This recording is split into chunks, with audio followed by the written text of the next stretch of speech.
Olá pessoal, nesta videoaula nós novamente vamos retomar o estudo dos gases e dessa vez vamos nos concentrar nas transformações gasosas gerais.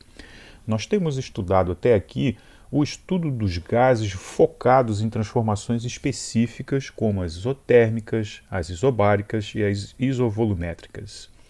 Nós vimos em cada uma das videoaulas que a transformação isotérmica foi estudada por dois cientistas, Boyle e Mariotti.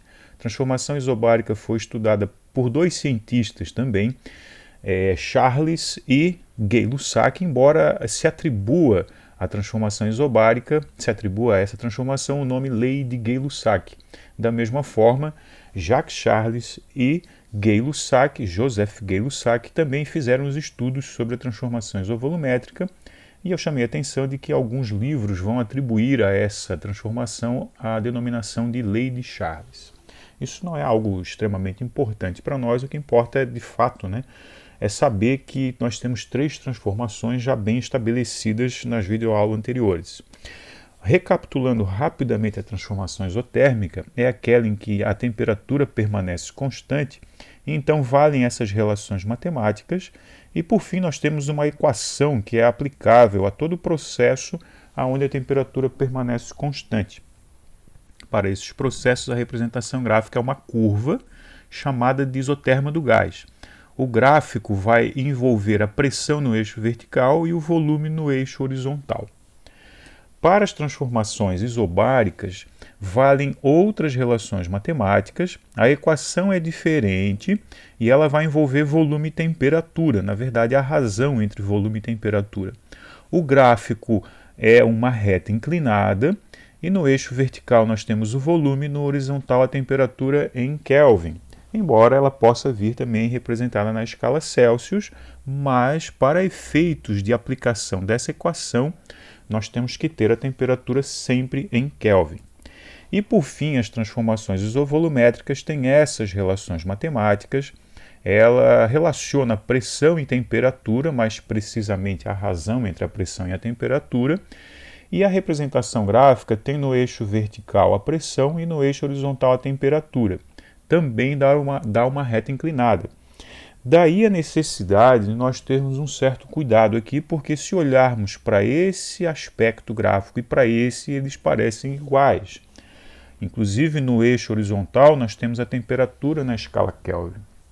Contudo, nós temos que ficar atentos que no eixo vertical da transformação isobárica nós temos o volume e no eixo vertical da transformação isovolumétrica nós temos a pressão.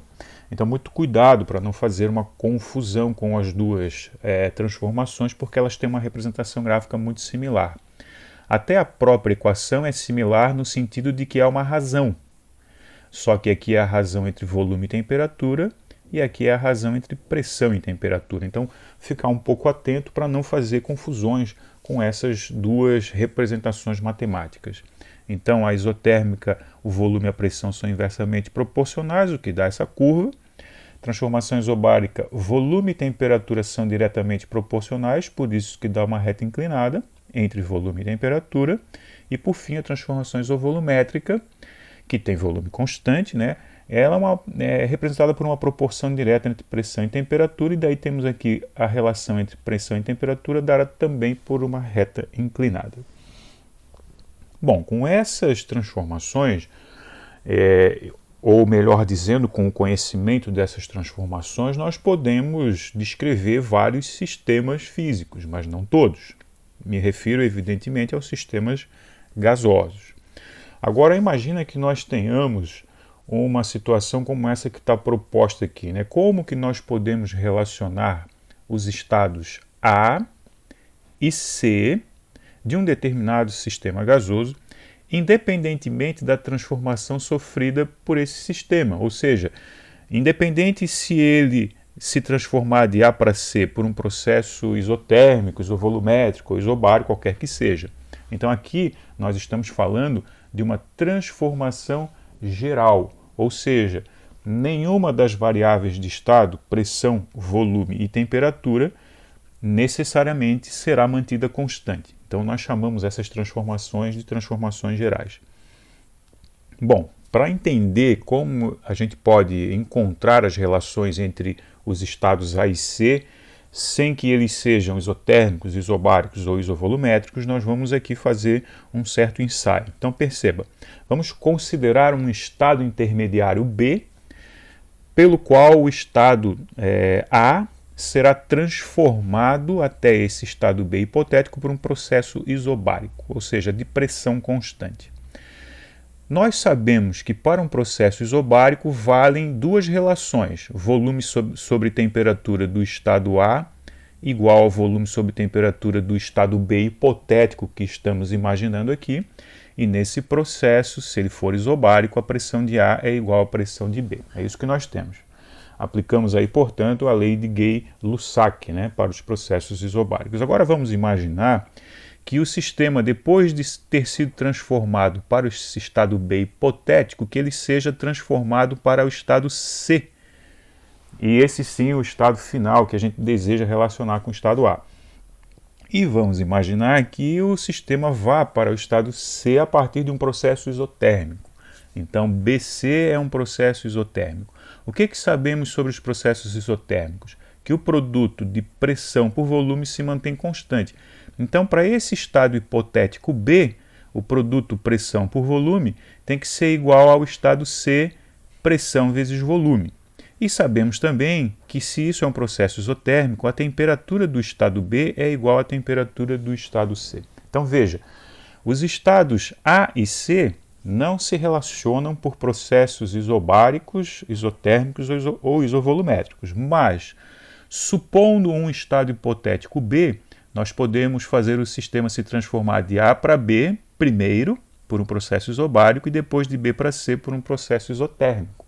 E esses dois processos intermediários nós conhecemos, inclusive já relacionamos aqui o que sabemos sobre eles. Agora vamos desenvolver esses dois conjuntos de equações. O primeiro passo é notar que nessa expressão aqui temos a pressão do ponto B, que é igual à pressão do ponto A. Então, substituirei aqui nessa relação, no lugar da pressão do ponto B, vou colocar a pressão do ponto A. E aí vamos ficar com essa expressão aqui. O que fazemos agora? Passamos a pressão do ponto A dividindo o produto pressão do ponto C por volume do ponto C e vamos obter essa expressão aqui. Bom, com essa expressão aqui, nós temos o volume do ponto B, que por sua vez poderá ser substituído aqui, ó. Percebe? Que é o que nós vamos fazer logo. Bom, outra informação importante dessas duas relações matemáticas é que a temperatura do ponto B é igual à temperatura do ponto C porque temos um processo isotérmico.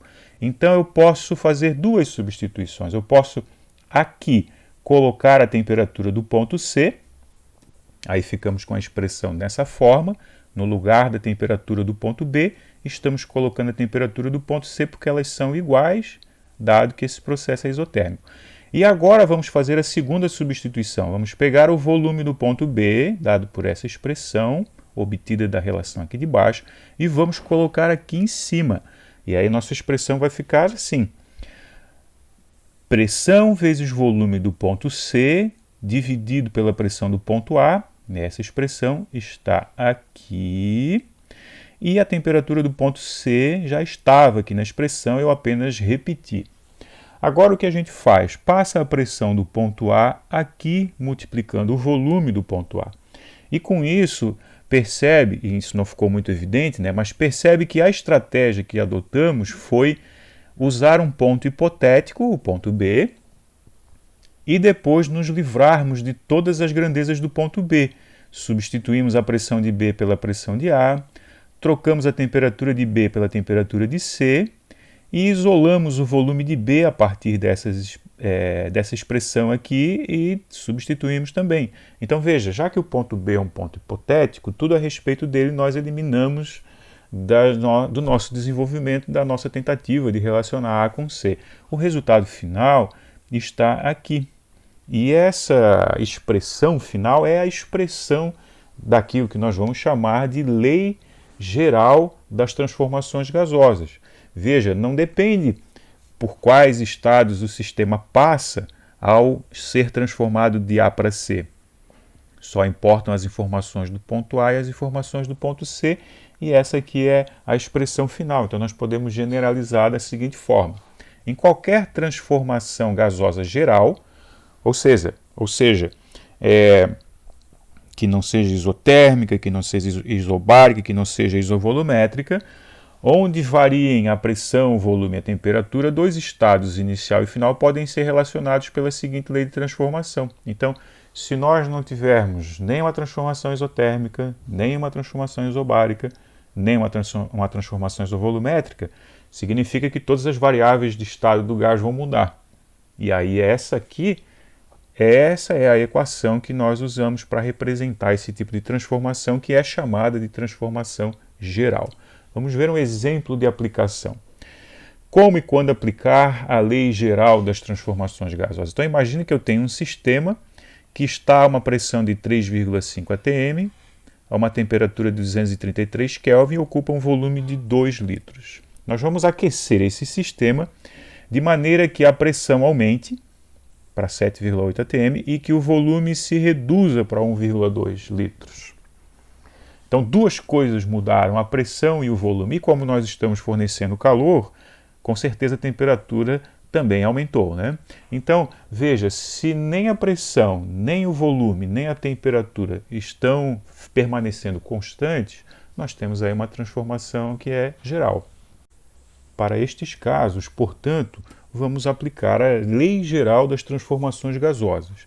Essa lei, ela implica no uso desta equação. Veja, produto da pressão pelo volume iniciais dividido pela temperatura inicial igual ao produto da pressão pelo volume finais dividido pela temperatura final. Vamos então aplicar esta equação para encontrar a temperatura nessa transformação geral hipotética aqui. Veja, com os valores do estado inicial, nós substituímos todo o lado esquerdo da expressão. Com os valores referentes ao estado final, nós substituímos aqui no lado direito e vamos ter uma incógnita para a temperatura. Vamos ver como fica. 3,5 de pressão, aqui está, 2 litros de volume, está aqui, e 233 Kelvin de temperatura, aqui está, tudo para o estado inicial. 7,8 atm de pressão para o estado final, 1,2 litro de volume para o estado final e uma temperatura a ser determinada. Agora que montamos, ou seja, substituímos os valores das variáveis de estado aqui na equação da transformação geral, vamos operar. 2 vezes 3,5 e 1,2 vezes 7,8. Então, na parte de cima, esses cálculos nos levam a esses resultados aqui. Agora, o que fazemos é multiplicar em cruz 7 por temperatura final e 233 por 9,36. Então, obtemos essa estrutura para resolver. Multiplicando 9,36 por 233 e então dividindo por 7, vamos obter isso aqui como resultado. O produto 9,36 por 233 dá 2.180,88 e, finalmente, dividido por 7, teremos uma temperatura final de 311,55 Kelvin. Essa é, portanto, a temperatura final do sistema após sofrer essa transformação. Com isso, chegamos ao fim dessa videoaula e nós estaremos aí com uma tarefa, relacionada a essas transformações gerais e também pretendo colocar uma videoaula com 1 ou 2 exemplos sobre essa nova transformação. Abraço!